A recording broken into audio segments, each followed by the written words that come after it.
Yo, what's popping? So we have some thrilling APAC matches today. First was the Hangzhou Spark against the Guangzhou Charge. Ended up being a 3-1 for the Charge. So the Charge came to play. You know what? We saw Chosei won yesterday, and we said this guy is big with this team, and he does it again. So Oasis was a 2-1, and I did not watch it because I was still napping. My bad team. But Midtown, I did watch. It was a 1-0 for the Spark. So Charge on their offense, they're just unable to actually pressure the main Spark core of Junker Queen and Lucio Brig, like at all. And Spark were very easily able to pick where they wanted to engage, and they did a really good job of changing that up at times too, because they would engage under the actual train car, they would engage before it, they would let them walk into the fire truck and do it. After they had a blade, they sent Alfie out into it, like over it kind of thing, and just a really great like showing of the defense, and it was pretty solid. But I do question if it was maybe Charge letting them like walk out a bit more, or letting Charge not setting the pace as much, or not being able to get that pressure they needed. I don't know how you want to do that. Maybe you want to get Jimmy doing it or something like that. But honestly, the Sojourns were pretty quiet in that round in general. So pretty good stuff from Spark there, and I don't know, Charge looking a little lackadaisical, you could say. But on Sparks' offense, it was kind of sloppy, but it was mostly just them. They only needed a tick, right? So it's kind of sloppy, but at the same time, they were just building up ults and then letting it go all at once. So I kind of understand. Like it's whatever.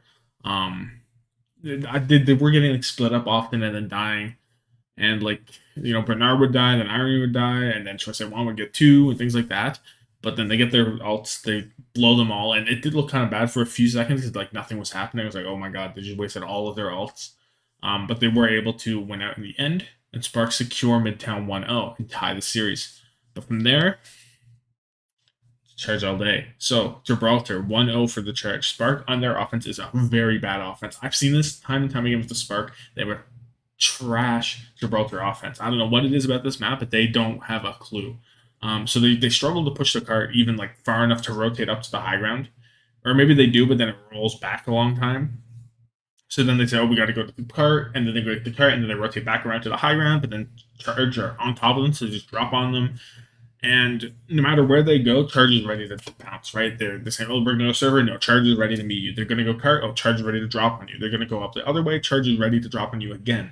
No matter what, Charge had an answer to what they were doing. They were taking the initiative. Spark were consistently on the back foot, and they just never were able to get anything done. Charge on their offense, you have the Shy Ash against the Jimmy Sojourn, and Charge are pretty easily able to push the cart to the top of the high ground, just before the final point where they need to get it. And then they go a little too ambitious, and they end up dying to the Spark backline, and they get punished quite hard.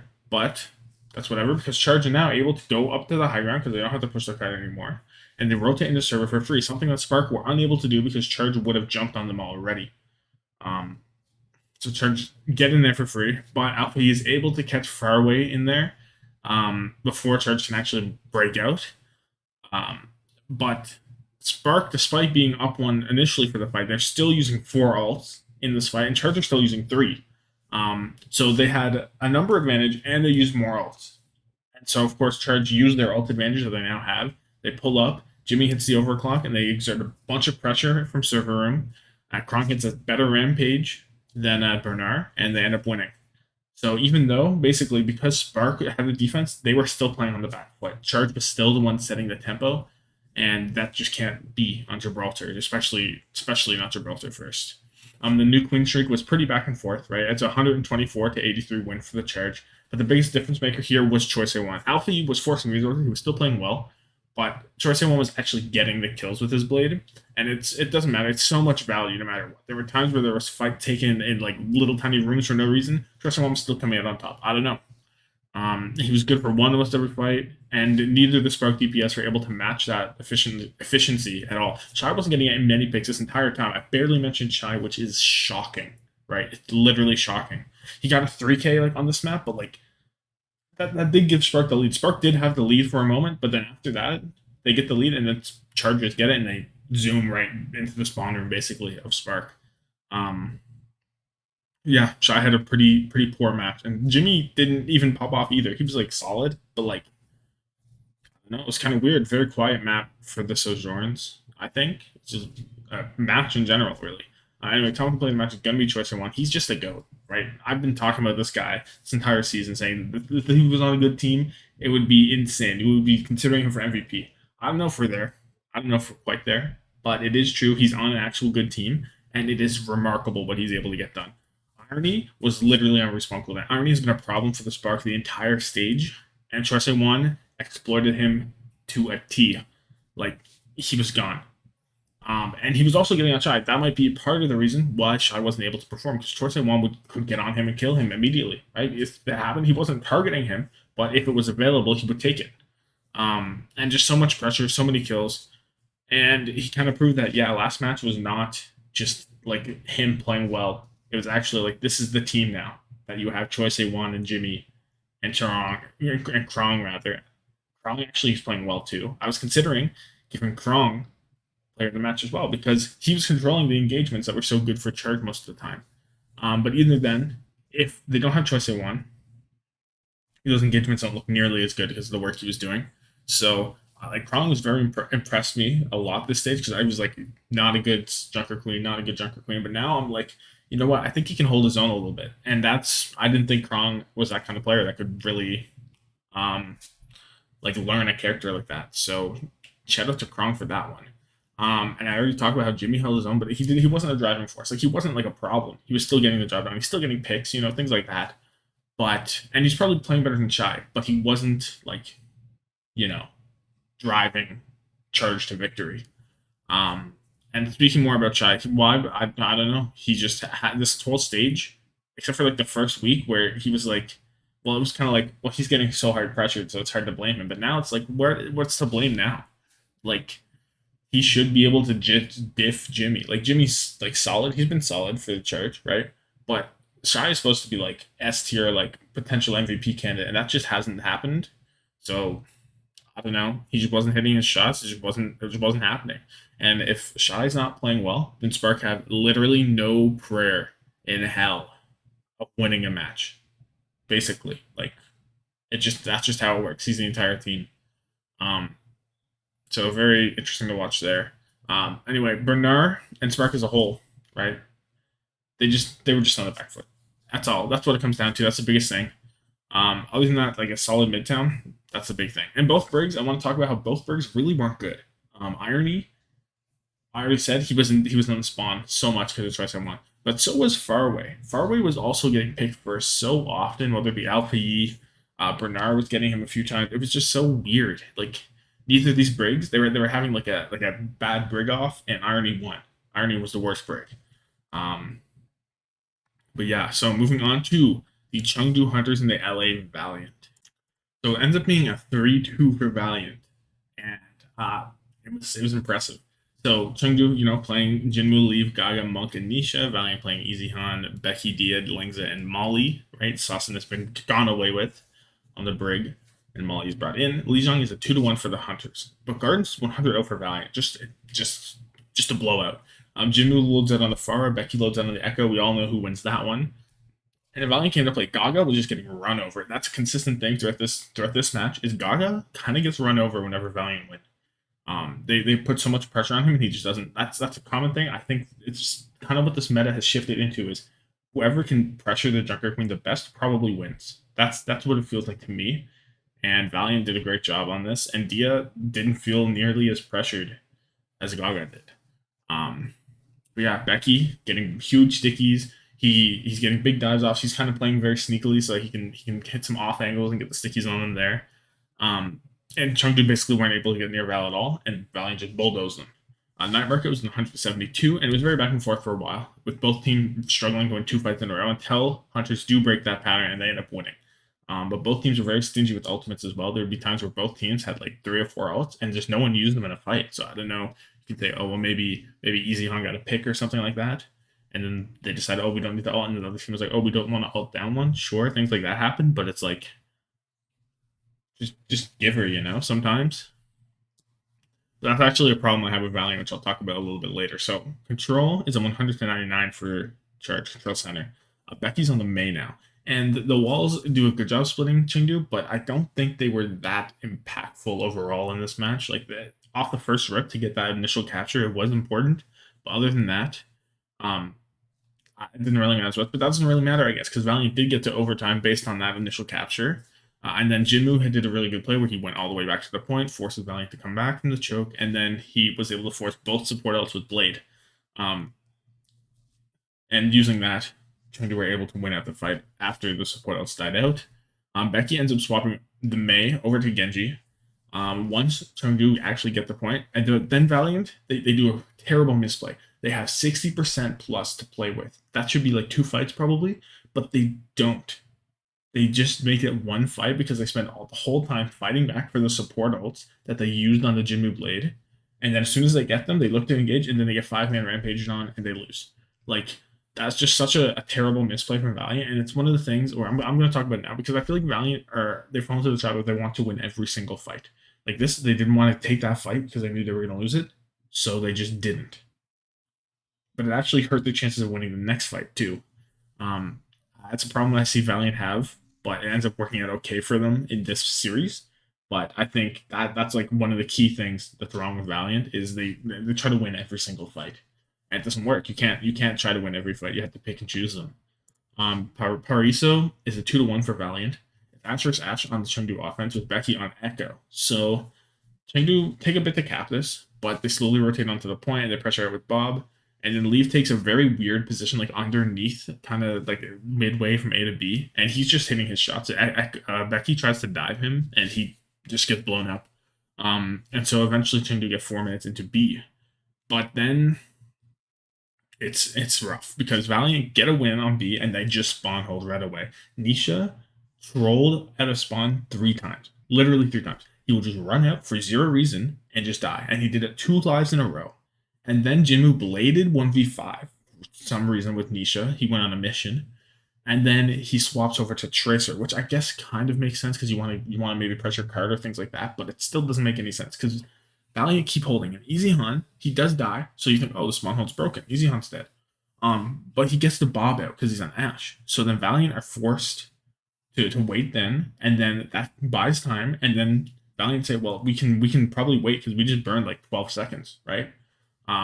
So then they use their ult advantage to stay there because they're like, this is worth doing, and then Chengdu should just like take that. They get over ulted, and they sit and spawn, right? They wait for the ult, they go out with their own, but they fumble their ult advantage. They had like 3 advantage, they lose. Nisha super trolls again, and just ints, and Valiant just spawn hold them. And then they come out on their offense. They're on Sojourn into the Ash, and Becky's still on the Echo. And Chengdu gives a ton of space onto the point, just a ton, which lets Becky wrap around them. And Easy Han can attack from one side, Becky attacks from the other. There's no chance they're getting pincered, and they continue to roll through B, and that's it. That's history. Gaga was struggling a lot. Still, up that pressure again from Becky, from Dia. She wasn't doing it. Just a really weird. I don't understand why Chengdu were so back on that high ground instead of playing in the more forthright position on the bridge. It doesn't make any sense to me, but there it is. Gibraltar was a 5-4 for Chengdu. Valiant's offense. It's Ash for Sojourn, and Becky's on the Echo, of course. Becky's always on Echo. Almost. Val actually rolled pretty easily, and Dia's going really big, and Valiant complete with 305. Basically just a roll. Becky's fucking. Easy Han is diffing Leave. It's just a roll. And this is a really quiet Leave match, by the way. Like super quiet. Kind of like a Shy match, like the same kind of thing. Like why aren't they performing as well? Who knows? Anyway, Chengdu's offense, you'll notice it was a 5-4. So even though that was a roll, Chengdu still win. So they barely they hobble. Well, it's not barely because a 137 finish is pretty good normally, but they get it there. They do this from Leave. Does have a good map. He free fires from the high ground because Echo dies. Then they have 435 into B. Valiant they're just kind of get rolled on B. And then Valiant flipped the map on C, which kind of worked, I guess, but not really. Easy Hunt shut down the Jinmu Blade. And like that, it like kills a lot of time. But Jinmu was able to come back and kill 3. And they do finish with 137. So it wasn't like a real momentum stop from Valiant. They just slowed the push. They never really like stopped the momentum. And then Valiant on their offense, they do No, it's Chengdu's offense first. The next one, they end up pushing it into B, like around, like under the shuttle, kind of, not quite under the bridge, but before that. Um, they get rolled because Becky gets whip shot by Farway. Not Farway, by Monk. My apologies. That's the wrong Chengdu player, basically. So yeah, Becky gets whip shot, and this makes Valiant like back up totally, but they don't fully reset, and Chengdu ends up catching them out, so they just roll. And then they get hell at the start of B because scrappy fight, you get the response, it's understandable. But a really bad showing from Valiant on A there, and Becky just kind of does a troll. That's the thing that Becky does. He'll just int sometimes. That's what you have to live with. Um, Now Valiant on their offense, it does take them a long time because Chengdu close hold and burns a minute. Eventually, Dia's able to get some big rampage, not a rampage, a big carnage off, and he breaks through. But he does die at the end of A. But it doesn't matter. I don't know why I said it like that because it doesn't matter because Izzy and Becky do enough so they still win. But going into that final fight, Chengdu able to survive duplicate Joker Queen, and then Dia dies early again, but this time it's not enough because Valiant are unable to like survive without Dia. Gaga lives, and Chengdu come out on top.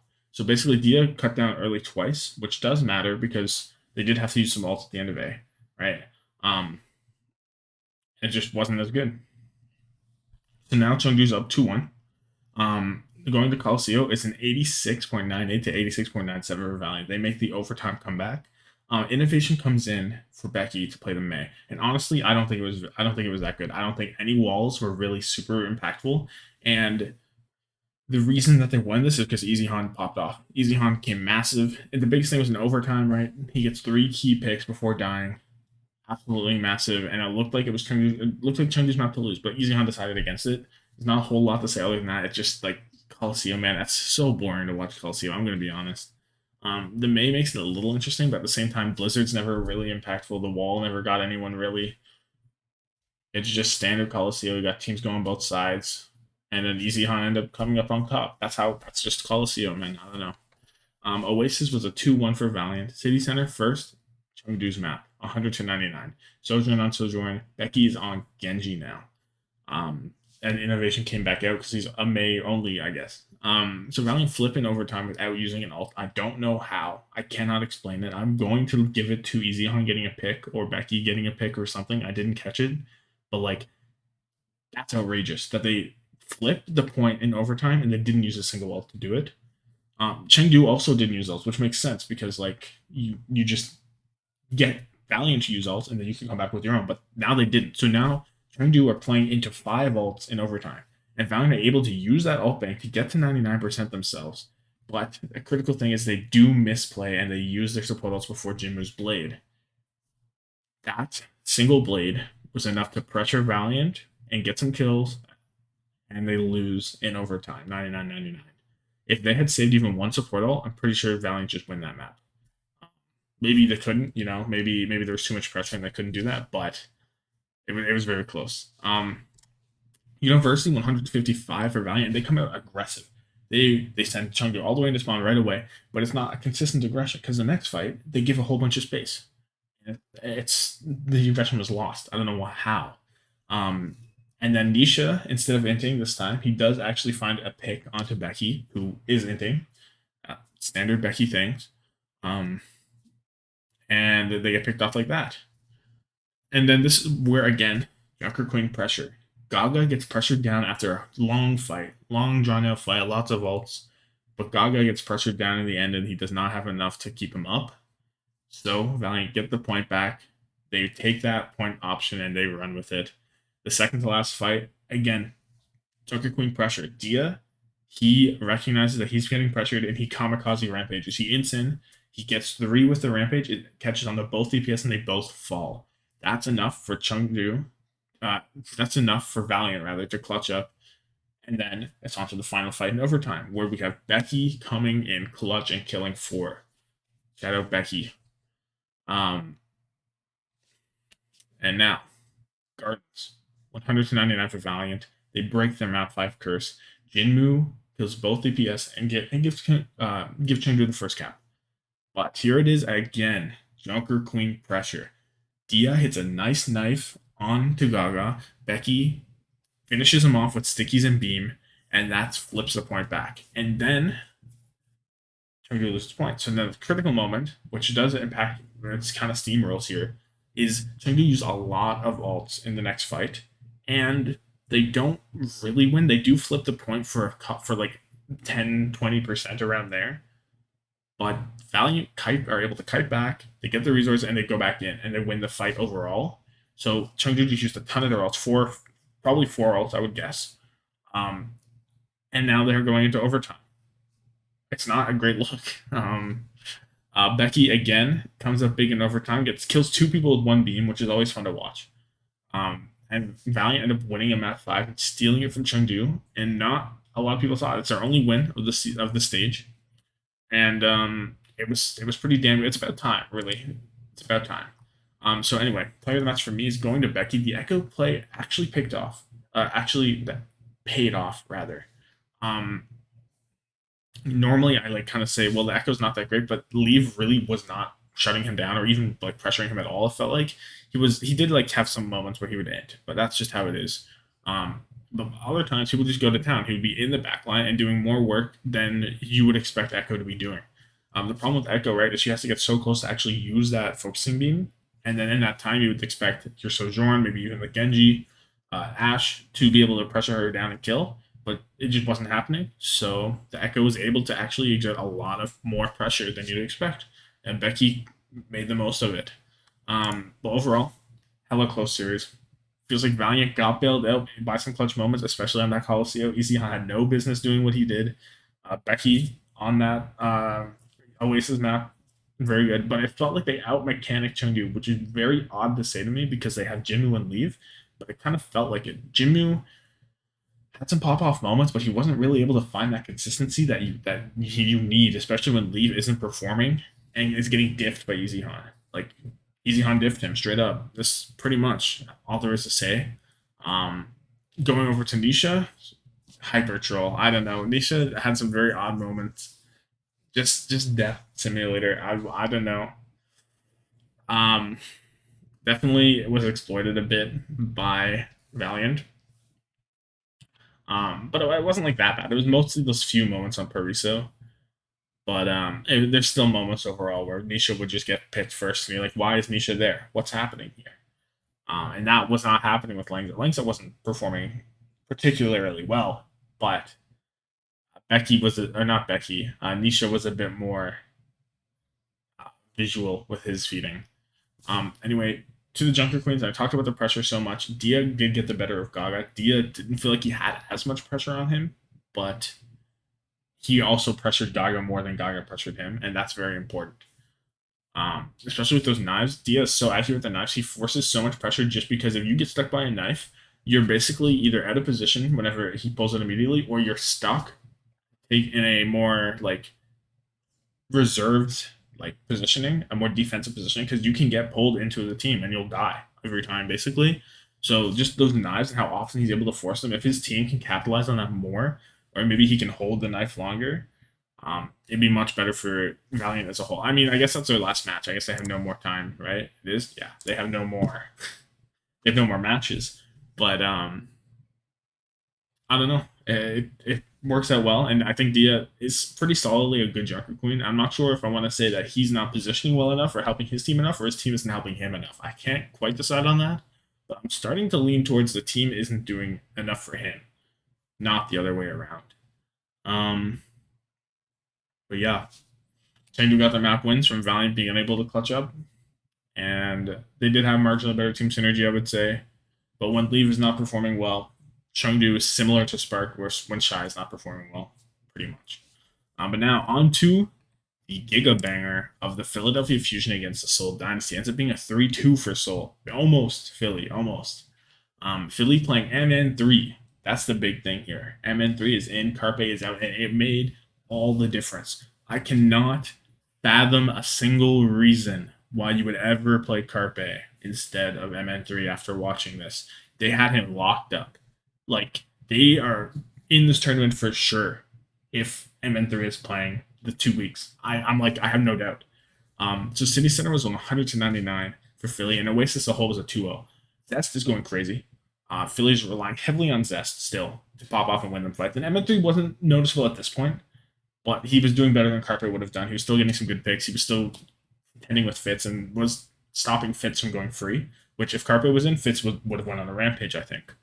Um, so still very Zest reliant, but that's okay.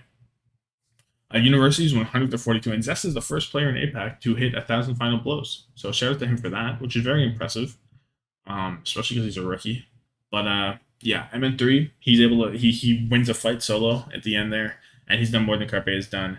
But it's still mostly Philly back to having 2 DPS to pop off instead of 1, and that's it. It's not like Philly suddenly got much better at the game. They just changed that one component, and it makes their playstyle work because their playstyle is built around the DPS players. Whenever you take one of them out, you take out half of the playstyle. It sucks. Hollywood is a 3-2 for Soul, and it's MN3 on the Sojourn against Fitz on the Ash. It's weird because MN3 never swapped off the Sojourn. I think maybe he did one time. I don't remember. I'm sure I've written it down though. But Soul just rolled all the way through Hollywood. Philly had like one fight win total. Fury had a rampage canceled by Bob. The Bob was sent out. He just got rolled, got flattened. His rampages still aren't great. And Fitz on the Ash was outperforming MN3, and Stalker is an absolute wizard because you think, well, Fitz he's on the Ash and MN3 is on the Sojourn, so surely the Sojourn should probably be able to win or at least have some better shots. Whenever Ash gets or whenever Fitz gets any damage on the MN3, Stalker is there. He's there, right? He's ready to jump in and get that kill. And the synergy they have, I don't know how to explain it. It's like telepathy. They're crazy. Philly on their offense, they struggle to walk into A at all. Eventually, MN3 is able to turn a fight with 30 kills, and there's like 30 seconds left on the clock, and they don't use any ults. Just MN3 was raw killing 3, and they end up getting through A, and then MN3 and Zest carry them through B. And then Fury hits a good rampage, and they cap with 6 seconds left to give them a chance to not tie it. So I don't know why this says 3-2. It should say 4-2. My apologies. Anyway, Philly on their offense, they run in the Soul, they lose. MN3 swaps a Widow, and then he doesn't find anything. He grapples in and dies. And Philly get no progress. And then Soul, they have 3 minutes to get 1 tick. They pull up, and God dies, and they get a tick. It's just that easy. Shadow series is even again. Going to Circuit Royale, it's a 3-2 for Soul. That's not true. That's not true. It is a 3-2 for Philly. Yeah, so 3-2 for Philly. So Philly on their offense, Zest ends up finding a way into the back line and breaks the spawn holds for Soul, which it saved it cut a little bit of time, but wasn't exceptional.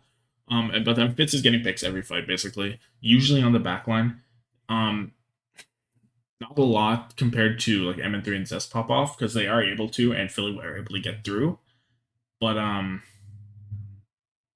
what the fuck am I reading? Okay, I was confused about what I was reading. This makes no sense. Not a lot to say. What? Oh, not a lot to say. Like me, I don't have a lot to say because MN3 and Zest are either popping off or they're not, and they're losing.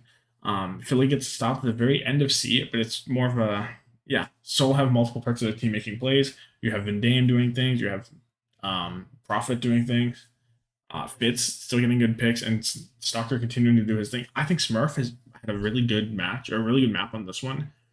There were times where he would just like find 3 kills out of nowhere, like multiple times, I would say, and it's like, okay, go off, Smurf, you're going crazy right now, because you just don't see that from Fury. Fury, the best you'll get from Fury is he'll hit a good rampage, and that's it. I don't expect him to hit big knives. I don't expect any of that. I don't expect even positioning even. I expect a shout on Zest, a shout on MN3, and then his job is done. That's what I expect from Fury, and 50-50 chance if he'll actually hit a decent rampage. Maybe 40-60. So Soul on their offense, Billy hits a spawn hold and it does work. It lasts for 2 minutes, but then Soul just kind of roll through. After they break the spawn hold, A's done. They continue through B. And then Philly are able to kill them, right? They win the fight coming on to B. And then they spawn hold them. So the spawn camp lasts multiple fights again, and Soul do break through it with ults eventually, but their time bank is dangerously low. And in the final overtime fight, it looks like Soul are going to win it because they're moving the objective in. Prophet just pops a rally, but MN3 gets the pick on him, Zest gets a blade off, and both supports are suddenly dead, and now Philly are able to secure the match point by holding them strong. So Philly, great plays there. Again, MN3 and Zest going crazy. Carpe, if this Carpe is in the series, is a wrap already. I genuinely cannot understand what Jin was thinking, the head coach of Philly, to not play MN3. It's beyond me. And we're going to Coliseum. Seoul do end up winning this 114 to 62. Seoul start the lead and they hold it the whole series. And it's more of the same because unless M3 or Zest pop off, Philly don't have a shot at winning. It's just the same thing. And they were able to get the barricade near the checkpoint, but to ask them to pop off multiple fights in a row to actually get a lead to get to 114, it's unreasonable. Smurf did have a very good match, shutting down Fury very hard because he was unable to basically help them win, and it was just M3 and Zest fighting for their lives because the backline's the backline, man. It's Aim God and Fixa. They're not like Fixa had some moments where he was able to go dive with Zest and get some kills and things like that, but it's like, nah, man, it's just not. That's not what Philly's about. Very clearly. So Busan coming down to the wire. It's a 2-1 for Philly. Downtown Doe is 199 for Seoul. So Seoul gets to the 99, basically unimpeded. But then Philly sneak up and spawn kill them.